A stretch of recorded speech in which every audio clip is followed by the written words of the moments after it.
Tune in to Sports 360 with Ahmed Hamad. With another episode of Sports 360, I'm your host, Ahmed Hamad. New Zealand won the three-match one-day international series 2-1 against Pakistan, beating hosts by 2 wickets in the third and final game at National Stadium in Karachi, thanks to scintillating 42 balls, 63 runs innings. This is the first time in 54 years that New Zealand have won the one-day international series in Pakistan. Earlier winning the toss and opted to bat first, Pakistan made 2 changes, bringing in Shan Masood in place of injured and out-of-form Imamul Haq and Mohammad Hasnain for Naseem Shah, while New Zealand were unchanged from the winning squad from the second game. Pakistan again had a poor start. This time, both the captain and the vice-captain were back in the pavilion with just 21 runs on the board in the 7th over. Shan Masood was the first to go, got an edge on the last ball of the second over, nicking Ferguson for naught. He was playing one-day international after more than 3 years. While Babar Azam was stumped for 4 of Bracewell, the third time in the series. Babar Azam has been stumped only 4 times in his one-day international career. Then Fakhr and Rizwan got together. It starts off slowly, but as the partnership grew up and regained some confidence, they went on to put on 154 runs for the third wicket partnership. That brought back both team into the game, and Pakistan had hopes of setting up a daunting task around 300 runs. But as the two starts accelerating, Rizwan, in pursuit of scoring 360 was bowled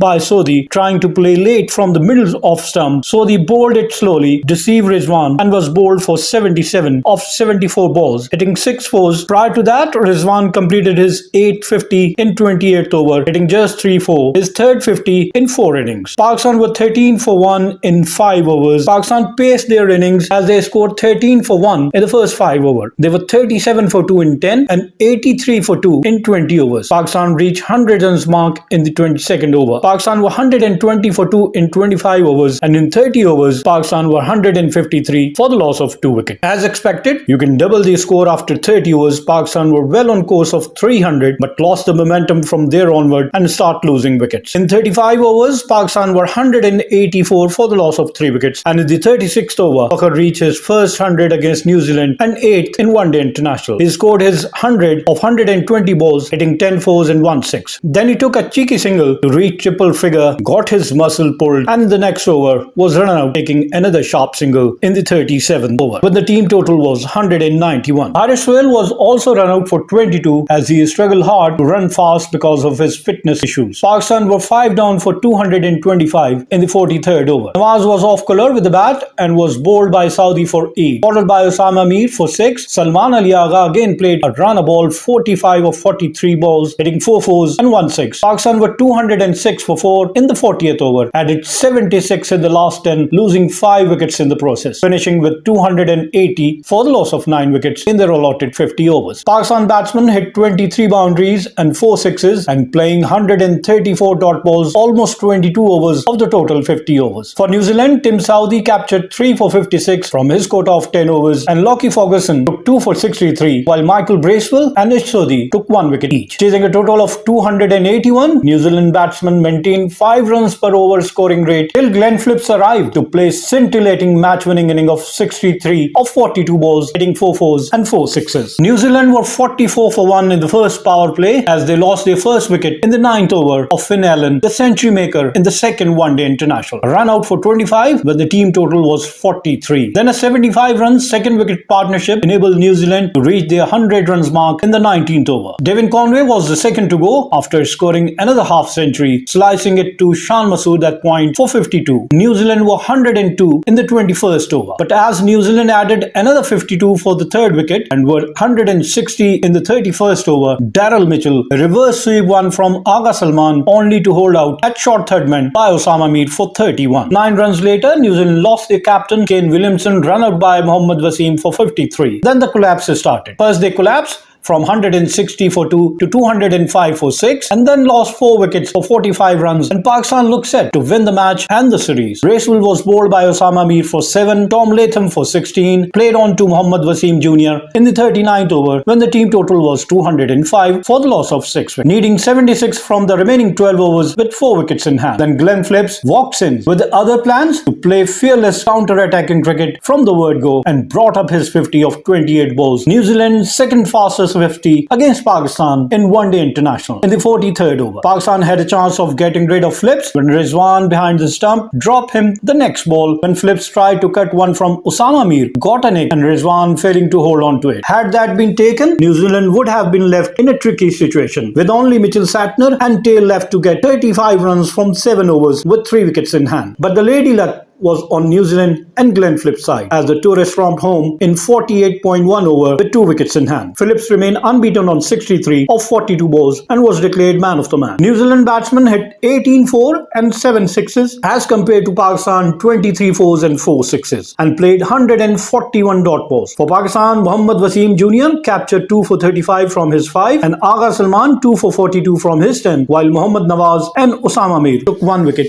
each. The luck was not on Pakistan's side, as after the first game when New Zealand opted to bat first and scored 255 for the loss of 9 wickets, Pakistan achieved it for the loss of 4 wickets, winning the match by 6 wickets. Judging from the first match that it would be hard to bat first, but later half balls comes on to bat and it's easy to bat, Pakistan restricted New Zealand to 261 and everyone thought that Pakistan would chase down the target with ease, but it resulted otherwise. In the first match, average turn from the spinner was 3.9 degree, but surprisingly in the second match, it was around 4.5 degree and Pakistan batsmen found it hard to tackle with and were short of 79 runs at the series level at 1-1 after the first 2 games. In the third match, Babar Azam had the option of batting first or second as he won the toss. Assuming the second match turn of 4.5 degree for the spinners, Babar Azam, Pakistan captain, opted to bat first and wanted to trap New Zealand on a spinners friendly pitch that would support Pakistan. But it turned out the other way as the pitch was eased out and unlike 3.9 in the first and 4.5 degree in the second game, only 3 degree turn was available in the final match and the New Zealand batsmen easily rotate the strike and keep up the required run rate despite losing wickets on regular intervals. With this defeat, Pakistan are now third in the ICC World Cup Super League points table with 130 points from 21 games, winning 13 and losing 8, while New Zealand are at the top with 150 points from 21 games, winning 14 and losing 5. India are at second place. Pakistan are also the third in the list of most defeats with 419, while Sri Lanka have lost the most number of matches with 437, followed by India with 436 defeats. Babar Azam also became the first ever Pakistan captain to be defeated both by Australia and New Zealand in a bilateral series. Zahir Abbas won the series against New Zealand in 1984. And on this note, we come to the end of our show.